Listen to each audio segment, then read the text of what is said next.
Okay, so we've got an interesting guest coming up. We're going to be speaking about the subject of happiness. So, quite an interesting topic, the subject of happiness. So, we have an expert in the field of happiness, a research in the field of happiness, Dr. Michael Plant. He's going to be insight into some research. Uh, Doctor, welcome to the show. Great to have you on board. Can you tell us what the research suggests, please? Yeah, hello. Thank you for having me on the show. So there's a new bit of research done by Cadbury Ice Cream on home wins. So the little things that make a difference to your life with the unexpected upsides. And so it's a survey of a couple of thousand people across the UK, and they had a list of 20 potential home wins, and then the top five as surveyed by the Great British Public. So it was fresh sheets. That was the top home win, 45%. Fixing something that's broken that you've been trying to fix for ages. Getting a parcel delivered early. Getting a stain out on the first attempt. And then waking up and realizing it's the weekend, which I didn't know that many people didn't know it was which day of the week it was. But those were regarded as the top five home wins. The little things that happen in your domestic life that kind of bring you unexpected joy. Absolutely. They all resonate with me, that's for sure. I mean, it's nothing better than getting up on the weekend and a parcel delivered and maybe going out for a.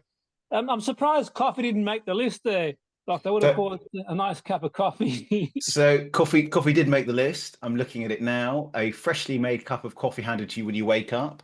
20% of people thought that was a home win, which frankly seems very low because if I, that I would consider a mega home win. And if I don't get my cup of coffee in the morning, I'm no good to anyone.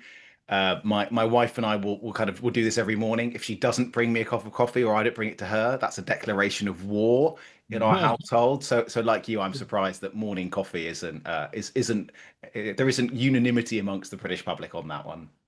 So that's probably more around being functional. I think it's the happiness is probably a byproduct. But I mean, there is sort of like I suppose we're speaking about happiness, but I suppose there is I wouldn't say a serious side to it, but there is a side to it that it's easy to lose track. I think of some of the small wins, and sometimes we think about sort of the big things and the big material things and other stuff as well. Where I mean, sort of the world as it is today. I mean, sometimes the news can be a bit sort of doom and gloom type thing as well.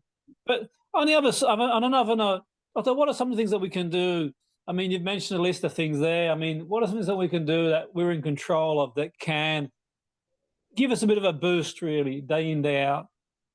So I just quickly on your first point. I mean, the reason I kind of like this is that often when we're reading the news, it's about the really big stuff, but actually this stuff doesn't really affect our lives that much. I mean, it's the interactions you have moment by moment, day by day that really drive how we feel.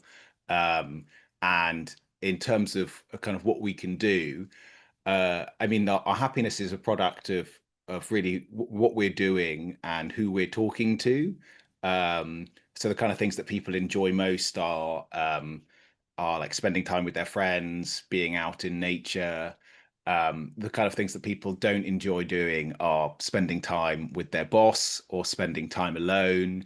Um, and there's other research showing that if you get people to be more social, even if they don't necessarily want to be, you kind of have these studies where you say, okay, you try and be social, you just sit by yourself. People do enjoy that. People enjoy being social more, even if they weren't expecting it. So yeah, you can talk to people you wouldn't normally talk to, ring up that friend, um, and coming back to this research, I think it's not about just kind of noticing it's not about having more good luck in your life. It's about actually finding and appreciating the things which you can find reason to take joy in. Yeah, and absolutely. And I must admit, I sort of am one of them type of people who sort of activity schedule. I make a note every week, put a bit of a plan in place for the following week type thing, and I make sure within sort of my weekly plan, there are things that I do for myself and things. Obviously, some of the things that are on the list, to be fair, fair few of them, to be honest, interacting, social, going for walks, doing some mindfulness, a lot of things really. But not living completely ignorantly. So I'm aware of things and sort of watch the news and that sort of stuff. But I try not to sort of like, delve into to do the sort of. Is there a case for that? Do you think, Doctor? I mean, obviously it's going off piece a little bit. Is this a sort of case of sort of being a bit more consciously aware of what we do week in, week out as well? So, yeah, I think there's definitely a case for compartmentalizing. So yeah, you read the news, lots of things are happening, but what can you do about those? I mean, often there's not very much you can do, and you should not worry about them so much.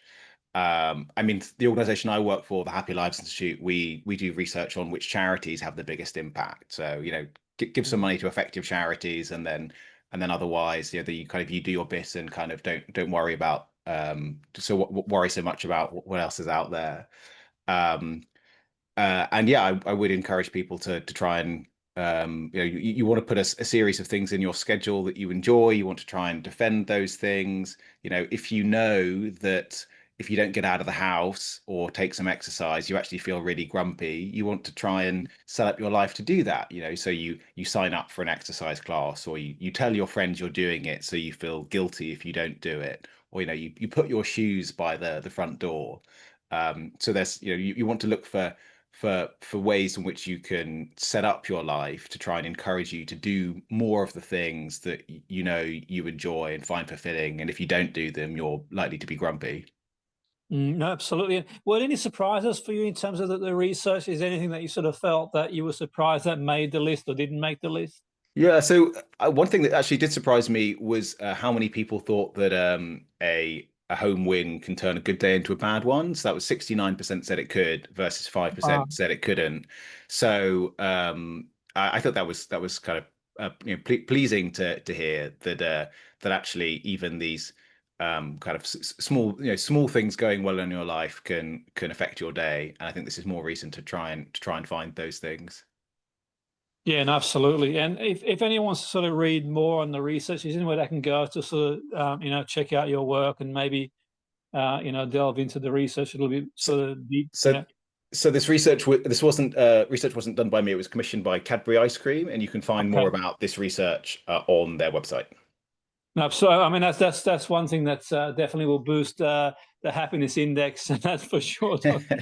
In moderation, in moderation. Generally, I might leave it till the weekend, but yeah, I think definitely a Cadbury's ice cream would definitely get my happiness meter Yeah, moving. That's for sure, definitely. But yeah. no, it's been great speaking to you, and no doubt some interesting interesting research really, and some interesting tips as well. Thanks for your Thank you time. very It's been much. great. Thank you.